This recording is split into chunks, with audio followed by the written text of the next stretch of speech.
प्रिय श्रद्धालुओं, जय श्री कृष्णा, जय श्री राम, जय श्री राधे राधे, जय श्री महाकाल। इस प्रवचन में आपको श्रवण कराएंगे राजा नहुष की कथा।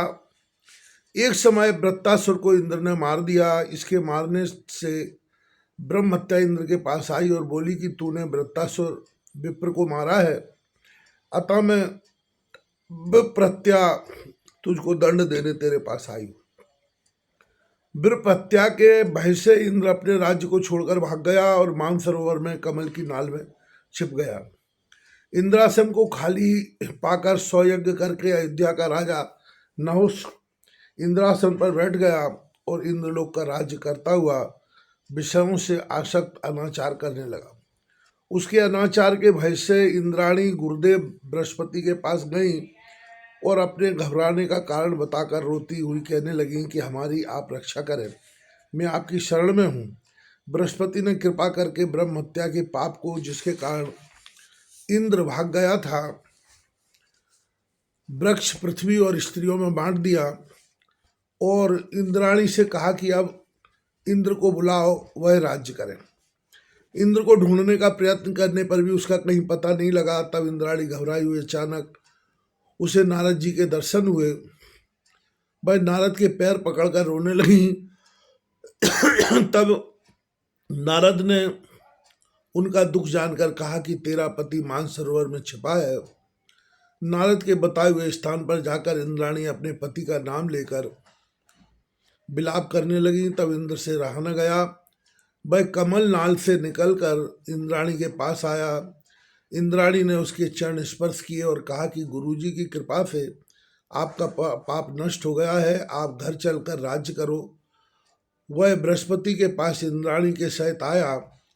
चरण स्पर्श के बाद कहने लगा कि हमारा राज्य कैसे मिले, क्योंकि उस पर नहुष ने अधिकार कर लिया है। बृहस्पति ने उसे धैर्य देकर कहा कि समय की प्रतीक्षा करो। कुछ ही काल बाद नहुष ने इंद्राणी के पास संदेश भेजा कि मैं तुम्हारे साथ रमण करना चाहता हूँ, इसे तुम स्वीकार करो। इंद्राणी ने बृहस्पति से परामर्श करके नहुष को कहला भेजा कि किसी नवीन वाहन पर चढ़कर यहाँ आवे। मैं इस प्रकार से आपकी सेवा करने के लिए प्रस्तुत हूँ, क्योंकि मेरे साथ रमण करने के लिए इंद्र नवीन वाहन पर ही सदा आता रहा है।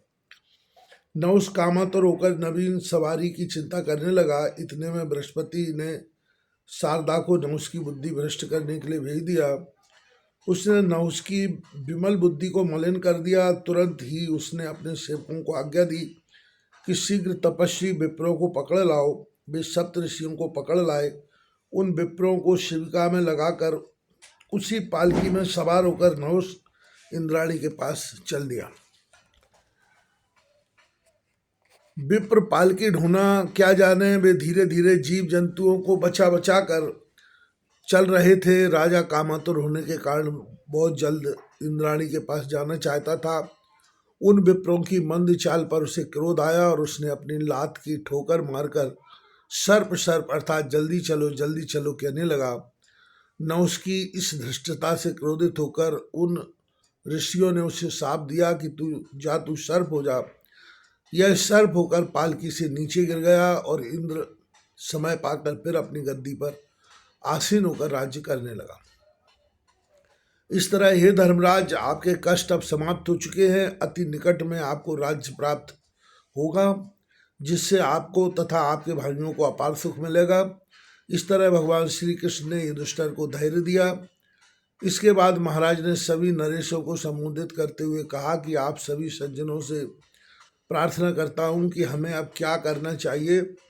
इस पर विराट ने कहा कि जबकि आपका शत्रु इस संसार में जीवित है, तब तक आपको रंज मात्र भी सुख नहीं मिल सकता और ना ही राज्य।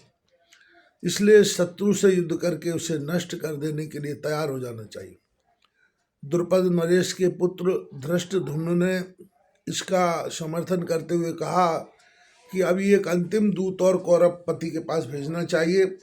धृष्टद्युम्न की यह बात सबको अच्छी लगी। धर्मराज ने पुरोहित को दूत बनाकर भेजा।